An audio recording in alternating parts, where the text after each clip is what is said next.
Bertie the bus was giving some visitors a tour of the island of Soda.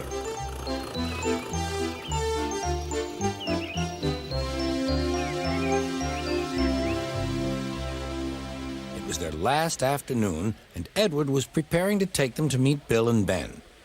He found it hard to start the heavy train. Did you see him straining? Asked Henry. Positively painful, Remarked James. Just pathetic, Grunted Gordon. He should give up and be preserved before it's too late. Shut up, burst out Duck. You're all jealous. Edward's better than any of you. You're right, Duck, said Boko.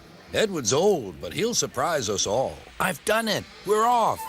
I've done it. We're off, said Edward as he finally puffed out of the station.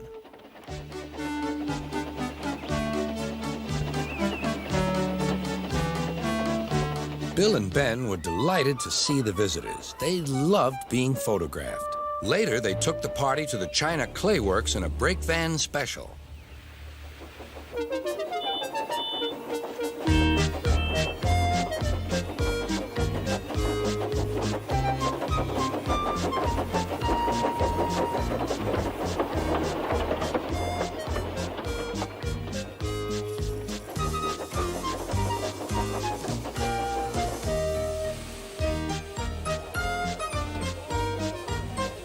Everyone had a splendid time, and the visitors were most impressed.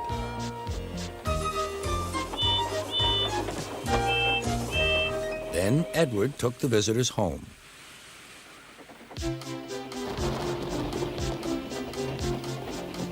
On the way, the weather changed.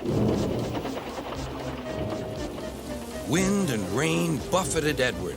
His sanding gear failed, and his fireman rode in front, dropping sand on the rails by hand. Suddenly, Edward's wheels slipped fiercely, and with a shrieking crack, something broke. The crew inspected the damage. Repairs took some time. One of your crank pins broke, Edward, said his driver. We've taken your side rods off. Now you're like an old-fashioned engine. Can you get these people home? They must start back tonight. I'll try, sir, promised Edward.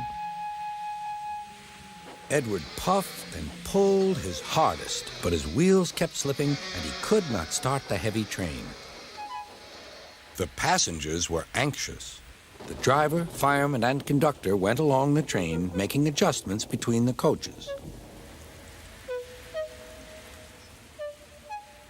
We've loosened the couplings, Edward. Now you can pick up your coaches one by one, just as you do with freight cars. That'll be much easier, said Edward. Come on, he puffed and moved cautiously forward. The first coach moving helped to start the second, and the second helped the third.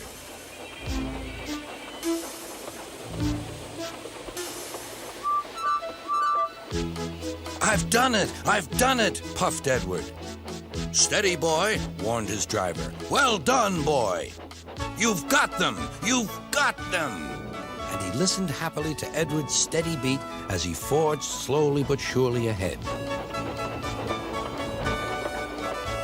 At last, battered, weary, but unbeaten, Edward steamed in.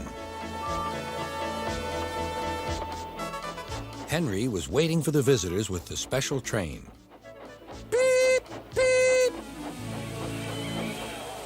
Sir Topham Hatt angrily pointed to the clock, but excited passengers cheered and thanked Edward, his driver, and fireman.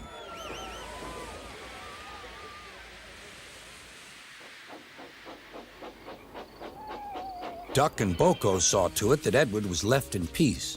Gordon and James remained respectfully silent.